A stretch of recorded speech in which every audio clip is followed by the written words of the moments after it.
এবার যারা 2026 সালের আর্মি অগ্নিবীরের পরীক্ষা দিবে, তো তাদের জন্য অঙ্কের সিলেবাস নিয়ে এসেছি।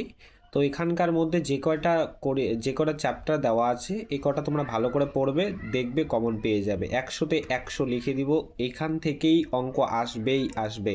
তো দেখো, প্রথমে কি লেখা আছে? প্রথমে দেওয়া আছে বাস্তব সংখ্যা, বাস্তব সংখ্যা থেকে একটা আসবেই।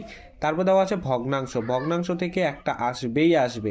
তারপর গসাগু লসাগু থেকে একটা আসবেই আসবেই আসবে, একদম লিখে দিতে পারবো। তারপর সরলীকরণ থেকে একটা আসবে, খুব ইম্পর্টেন্ট।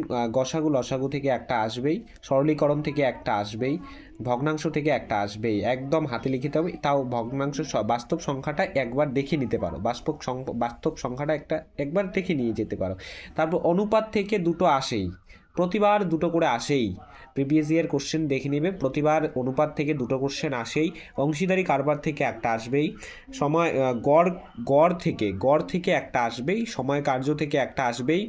না, সময় কার্য সময় দূরত্ব দুটো আছে, তো সময় কার্য সময় দূরত্ব দুটো আছে, দুটো থেকে একটা একটা করে আসে। হ্যাঁ, তারপরে লাভ ক্ষতি থেকে একটা আসে।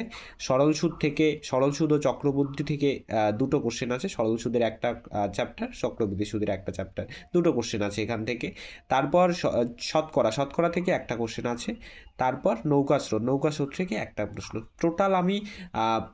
টোটাল আমার দেওয়া আছে কয়টা চ্যাপ্টার? 12টা চ্যাপ্টার দেওয়া আছে। 12টা চ্যাপ্টারের মধ্যে ভালো করে করে যাবে। 12টা চ্যাপ্টারের থেকে আমি 15টা প্রশ্ন দিয়েছি। 15টা ভালো করে, প্রত্যেকটা চ্যাপ্টার থেকে একটা করে প্রশ্ন দিয়েছি, ভালো করে করে যাবে। এই কয়টা প্রশ্ন, 12টা চ্যাপ্টার যদি তুমি ভালো করে কভার করতে পারো তাহলে তুমি 15 নাম্বার পাবেই পাবে। 100-তে 100 আমি লিখে দিব, 100-তে 100 তোমরা পাবেই পাবে, যেহেতু 12টা চ্যাপ্টার ঠিকঠাক করে করো। আর একটা প্রশ্ন 2 নাম্বার করে, 15টা প্রশ্ন, এখানে আমাদের 30 নাম্বার হয়ে যাচ্ছে কিন্তু। তো ভালো করে এই কয়টা চ্যাপ্টার প্র্যাকটিস করো, তোমরা পাবেই পাবে।